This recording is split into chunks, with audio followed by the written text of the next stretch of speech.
Hey everyone, welcome to the 5 Beer Plan. I'm Brian, and this is the ongoing saga of an everyman's ale trail.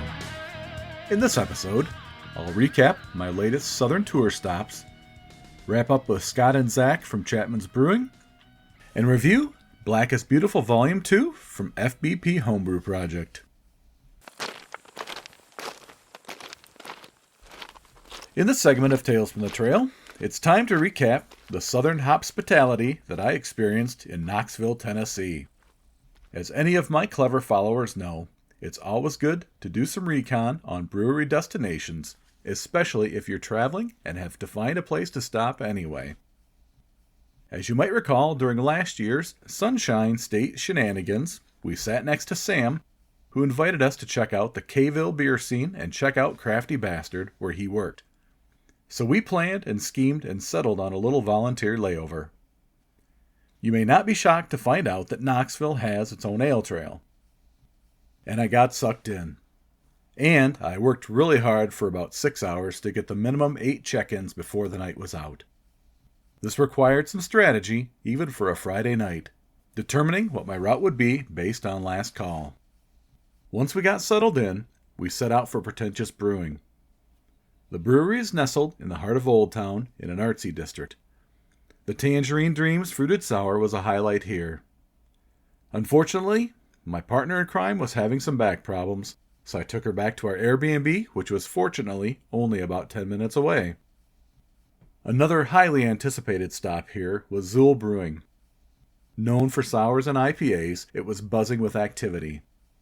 I walked up to the bar to order a flight and started chatting with barkeep Greg. He was super knowledgeable, and I had him put together a flight for me. It was a slam dunk, as each and every beer, from the Mexican lager to the sours to the IPA, were amazing. My favorite was the PB&J mixtape, a near-perfect fruited sour that smelled and tasted just like a peanut butter and jelly sandwich. Mind blown. Now, on my own, I decided to simply walk the rest of the night, which was perfect for a solo crawl. Next stop was the whole point of the adventure, Crafty Bastard Brewing. Unfortunately, Sam wasn't there, but that didn't stop me from getting my flight. Cheyenne knew Sam and got me set up. There were a wide variety of beers on that menu. I think they had 24 on tap. I had a great flight, with a Mayan chocolate chili porter bringing a balanced heat, and a Creek sour that was chock full of tart cherry flavor. I got to chatting with some of the locals, who gave me some other suggestions which will come later. Owner and head brewer Aaron took time out to chat as well, and I hope to get him on the podcast later this year. Right around the corner was Schultzbräu Brewing Company. The front facade looked like a big German castle. It was pretty cool. I grabbed a Kolsch and a Munich Dunkel, checked in on the ale trail, and moved on. The next stop was the highly recommended venue, the Oak Room. An offshoot of Abridged Brewing, they offer mixed cultured beers, aged in oak barrels, among others. I had to check them out. This cocktail bar was packed at 8 p.m., and I was fortunate to find one of the last seats at the bar. The food menu was unique, and the tap list was exquisite. I knew this could set me back because I had to try both. Zach took good care of me and was more than happy to chat about what they do there. The 2 sours I had, Salt Line, a lime sour aged in tequila barrels, and most gracious host, a wine barrel-aged black currant sour, were amazing. I finished with a damn fine pastry stout called Pieces. It tasted just like a liquid dark chocolate Reese's. Due to the time constraints, I backtracked to my car because I knew it was going to be too far to walk to another recommended location. Next Level Brewing was on the way back, so I stopped in for another stamp and a couple tasters. They offer gluten-free sours, so I had to try a couple. Enter Rose Tico, a blackberry lemonade sour, and Nomi Sunrider, a pineapple orange and marshmallow sour, both enjoyable. I ventured nearly 2 miles north to Ebony and Ivory Brewing, which is the second black-owned brewery in the state of Tennessee. It was getting late, and I really didn't think that either of the owners would be there, but I was in luck. Co-owner and head brewer Mitchell was still there. We chatted for a bit and agreed that we needed to connect in a future interview. The beers were solid. I tried a red wine barrel-aged alt beer that was tart and funky, and a whiskey maple aged brown porter that was super smooth. The Barrel House by Gypsy Circus Cider Company was another recommended stop. I wanted to drop in because they offer barrel-aged ciders. Well, unfortunately, this wasn't to be the case, though I don't recall why at the moment. Colby was behind the bar and poured me some solid ciders. I am hoping to get back there again and see what they have to offer. The final stop was the last days of autumn. It was darn near closing time at this small neighborhood brewery. I was treated just like one of the regulars. Nathan poured me a little red rye amber, which was sessionable and amazing. We got talking about brewing, and he took me back to their brew house and showed me their setup. A great end to the night. Over 3 miles on foot, 8 breweries, 1 cider house, and 6 hours later, task accomplished. Knoxville proved itself to me as a southern beer destination. If you find yourself on I-75 and traveling through, be sure to plan for a day to experience what that beer scene has to offer. And be sure to tell them the Everyman sent you. In this segment of Homebrew Hijinks, it's time to bottle up the next beer.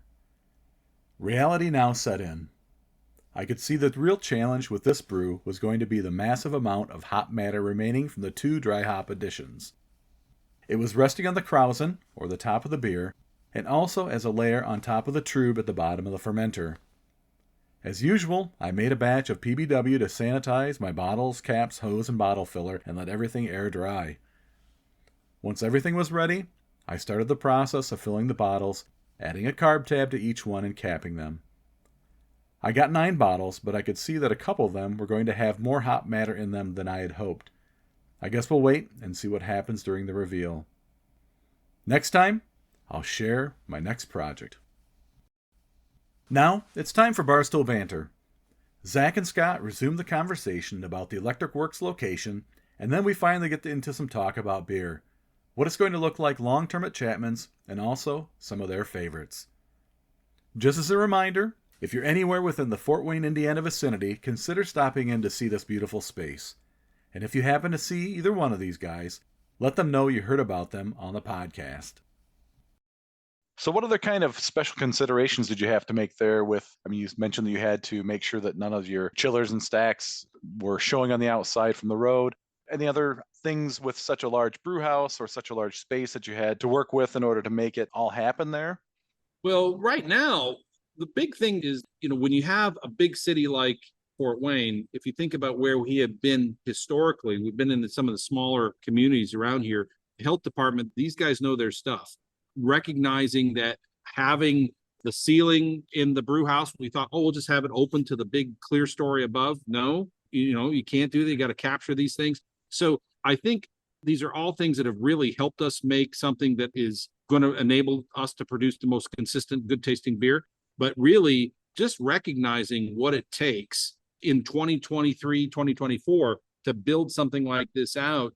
And I hate to say this, it's getting harder for a startup to come into this space. Just harder. You want to believe that, you and I could go start making beer and make a name for ourselves. And I still believe that's possible, but it's a lot harder given, the regulations that exist and things like that. And we're thankful it's keeping people safe, right? But it is definitely something where I'd have to say that about a third of this project for me was dealing with all the regulations that we had to deal with to make sure that we could get open. For sure. It's just a lot more red tape, a lot more regulations, that kind of thing. If you look at like a small town where everyone kind of knows each other, right? If I look at, Angle or Columbia City, we had looked at maybe expanding something there, right? And the question was like, what does this mean for fire safety or something, right? What kind of permits do I need for that? I just text or call Craig down the road. Yeah. Everyone knows Craig, right? Versus here, you have to deal with a little bit more. Okay, well, I got to send an email and I have to, there's a big building where, all the fire marshals are, right? So it's just a little bit different having to deal with the intricacies of, how government works. And it's not always fast. It is what it is. Classically in downtown developments, it's always been a struggle because parking, access, finding your way, having to drive through the city. We can't make any changes. You got to drive through Fort Wayne into the heart of Fort Wayne to find us. But the fact that the development has built a 6-story car park, we got another lot behind us. The first 2 hours of parking are free. These are things you don't normally find in urban developments. And so, coordinating with the campus has been a big thing. Like when we think about this as part of this 1,000,000+ square feet, $600 million development, you get to believe, well, man, there are a lot of moving parts here.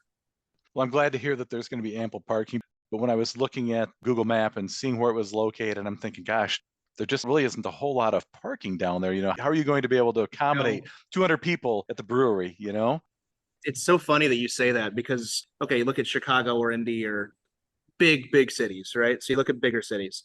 There's more of like a walking around culture, and people don't really worry about parking so much because, a lot of people either Uber or there's a lot of street parking or whatever. But talk to somebody from Fort Wayne and like even myself, if someone says, I want to go have dinner downtown, I mean, the first thing you think about is where do I park? You better have a parking lot. That's all I got to say. You better, if you're downtown, you better have easy parking because there's just not a lot of walking around culture. And so that was one big hurdle we have right now that I feel like we have pretty well navigated with the parking lot and the parking garage, and it's pretty easy. The other thing too is, and I've been participating in a lot of things in the city here. One of them is to try to make the city more bikeable, and roads, the systems are all designed for cars. But really what we're finding is there's a tremendous number of people in Fort Wayne that want to bike to the brewery. And we think, well, okay, so how do we support that?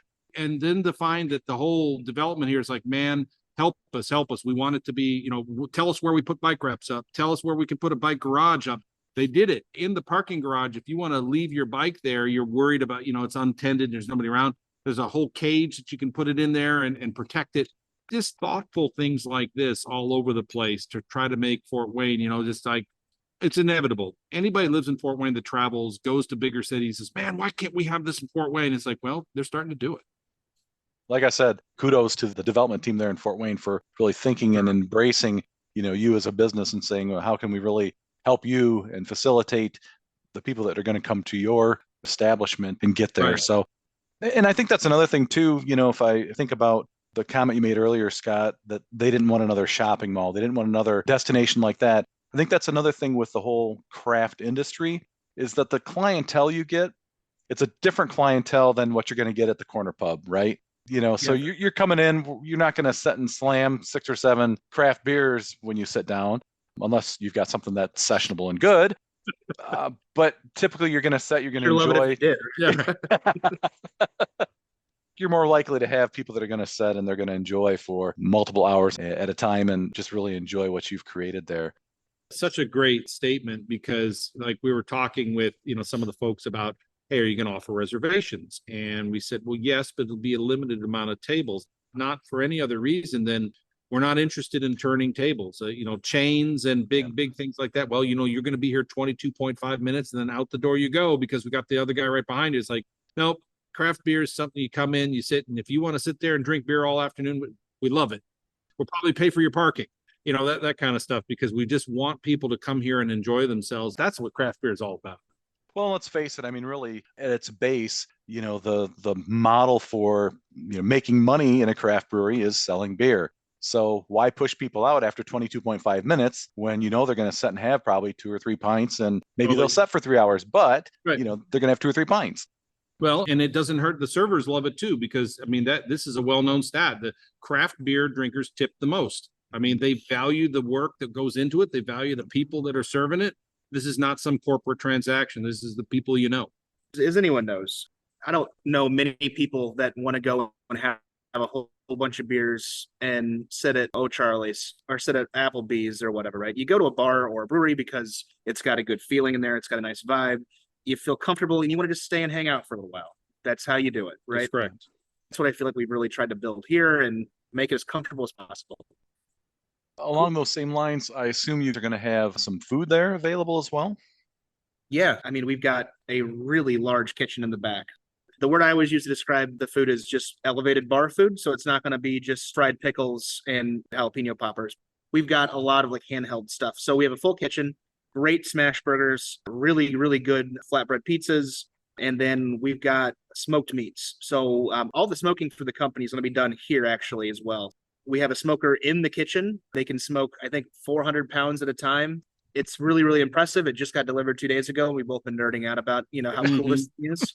But yeah, we're really, really excited. So I think that kind of comfort food stuff, but you sit down and you have a really nice brown ale or, a good stout, and you want a big juicy burger to go along with it. And of course, we're going to have some options for vegetarians, we have some vegan options.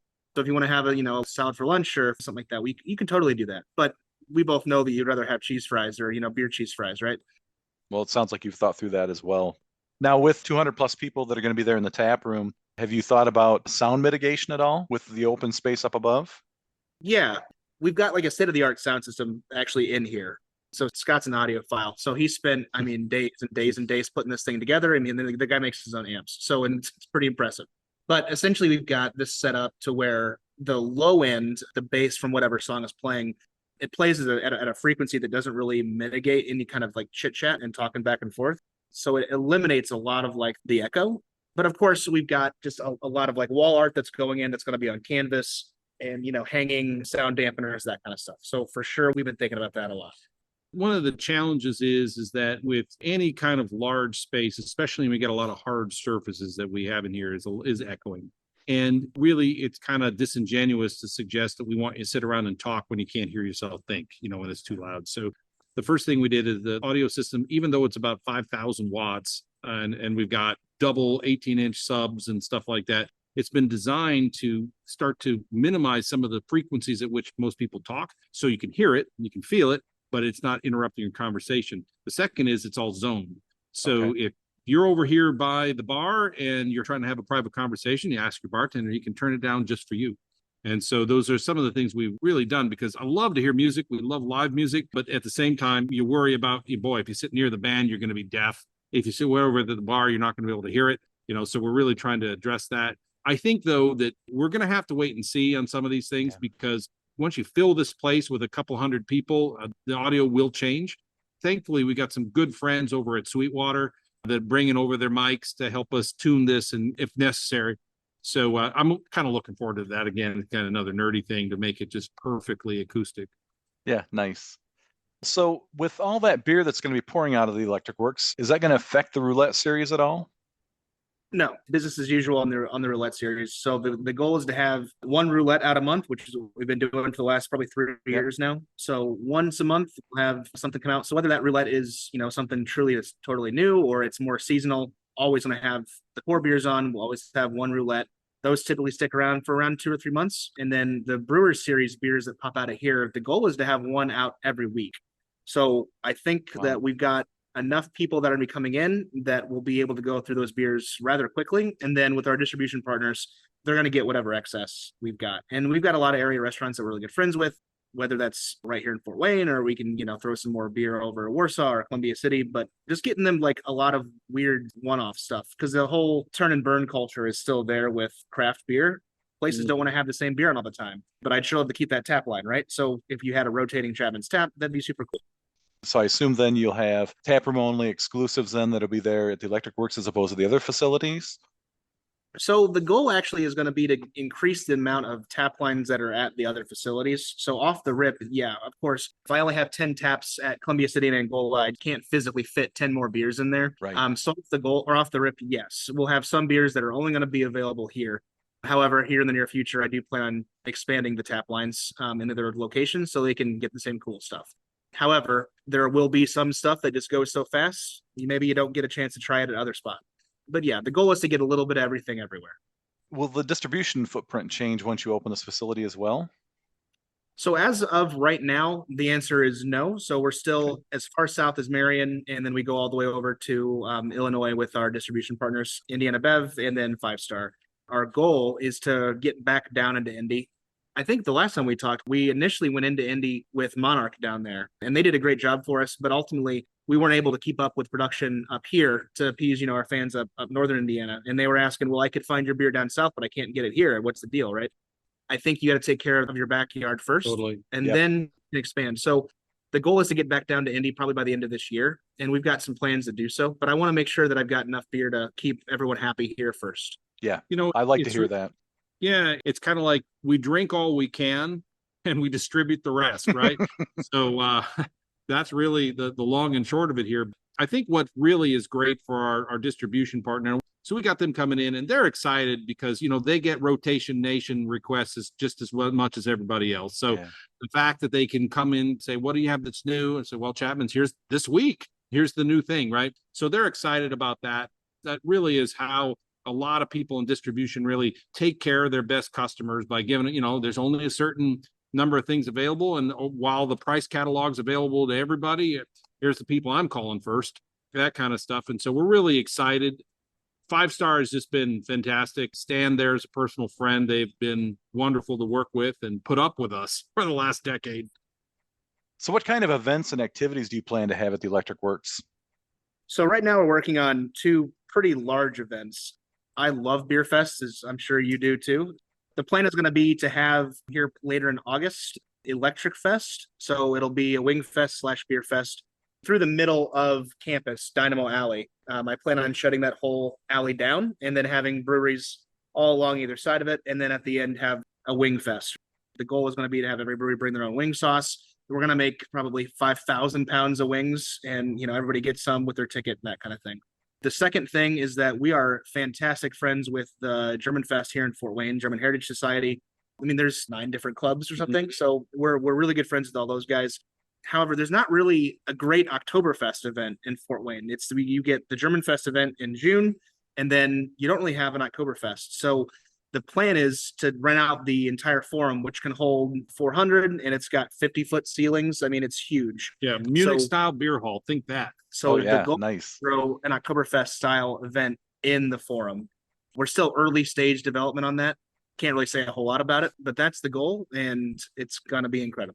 I think the thing exactly to what Zach's saying there, and that the thing to add is that when you have a campus the size of Electric Works, I was walking into the market today to get something to eat, and I just looked on the wall and just the events just for February, it took up 2 pages. Wow. Just all different things that are going on.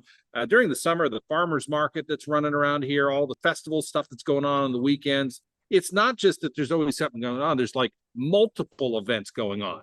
I was walking in here last Thursday night. It was some modern woodman trade show, thing going on where there was several hundred people in here looking at things that modern woodmen look at.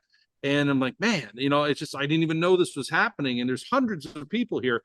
That's probably the biggest thing, that the advantage of being as part of this campus. So we could be anywhere in the city and get a great space and have great neighbors, but this campus is really active in its marketing of the space.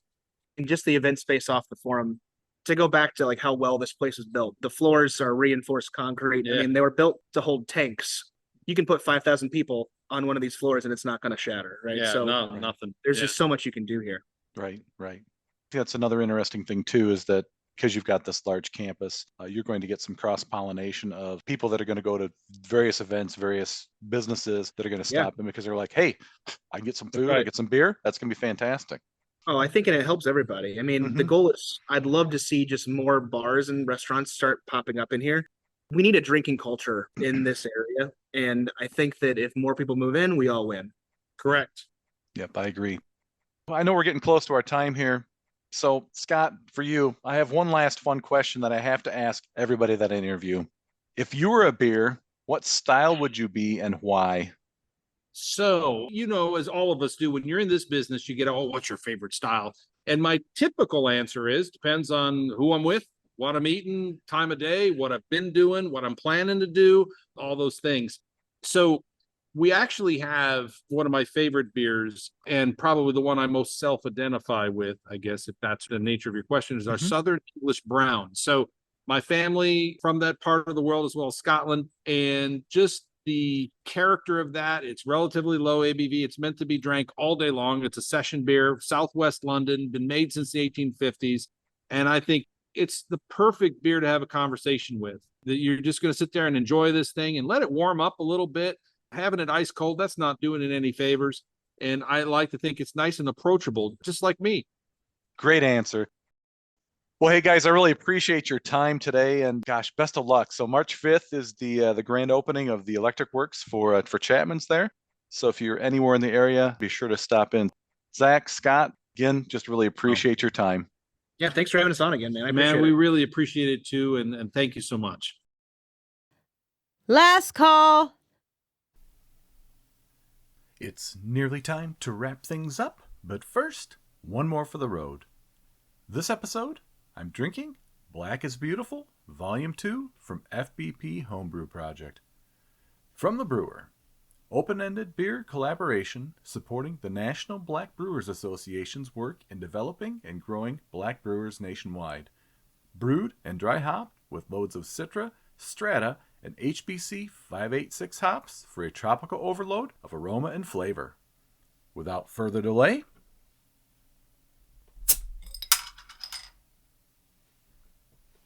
this is a 5% ABV hazy NEIPA.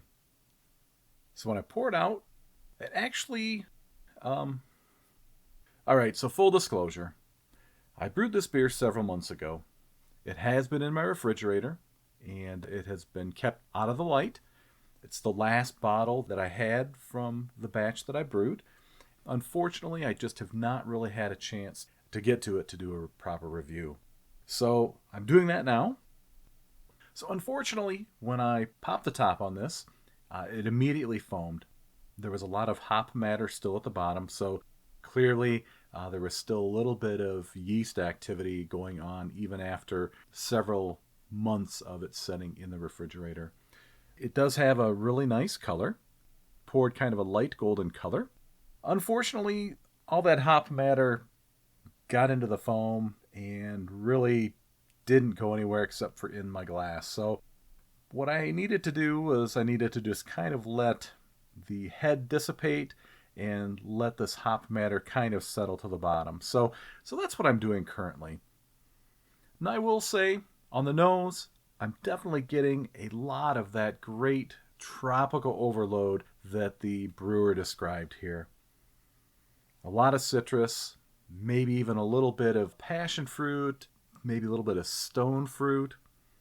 It's pleasant. It's very appealing. As I mentioned, what there are a lot of particulates in this beer. Now, one of the other things, too, that I'm getting a little bit on the nose, I'm getting a little bit of maybe that wet cardboard aroma. One of the things that I've noticed with my batches is that if they don't get consumed right away, then they end up getting a little bit of oxygenation, and that's really what has happened here. Once the tropical aroma subsides, then it's got kind of this weird kind of vegetal aroma to it. I'm going to go ahead and give go in for a first sip, just really see what this tastes like. Okay, so aside from the aroma, the flavor is definitely hop forward. So it has a nice citrus bitterness. It's smooth. It's not overly bitter, but it's got a nice citrus bitterness on the front. And it almost has, I would say, maybe a spicy kind of bitterness that finishes off, almost going towards a drying effect here. Unfortunately, I can really only manage a few sips of this. Again, partially because I have so much hop matter in this beer that it just really interferes with my enjoyment of this beer. So I know the intent on this was really admirable. I know when I shared this beer with others, they enjoyed it. It could have used a little bit more of a citrus punch to it, but being that it's several months old, that it's overly carbonated, maybe a little oxygenation going on here, I just really can't give it a fair shake, unfortunately. So I'm only going to give this one 2.5 tasters out of 5 on the flight board. Keep up the good work, FBP Homebrew Project, and keep refining the process. If you've got a beer you'd like me to drink and describe, leave a comment below. If you're a brewer and have one in mind, direct message me on Instagram and let's see what we can do. As the brewer, so it's definitely a bit of a disappointment for me personally. When this recipe first came out, I was so excited because I thought, hey, I can support a really good cause to help promote a diversity in the craft industry. And it was a new brew for me as far as a hazy NEIPA that had some dry hopping to it. But unfortunately, I just didn't execute it very well. And as you'll hear moving forward in future episodes, I'm definitely refining my process and figuring out how to minimize some of these issues that I've had with a few of these beers recently. So I appreciate you bearing with me and coming along on the journey, and I'll keep on learning and keep on brewing. That's all for this episode of the 5 Beer Plan. With so many podcasts out there, thanks for choosing to listen to mine. Join me next time as I take a bite out of another hop variety, unveil my latest homebrew recipe, kick off a chat with Jen and Dan Hain from Fetch Brewing, and review another beer. Remember to hit the subscribe button to be notified of new episodes. I'd love to hear from you, so please follow me on Instagram, 5beerplan 2022, and leave a comment to let me know what your favorite brewery in Tennessee is. Be sure to support your local breweries, choose your beers wisely, and drink them responsibly. Until next time, keep walking your ale trail, and stay thirsty, my friends.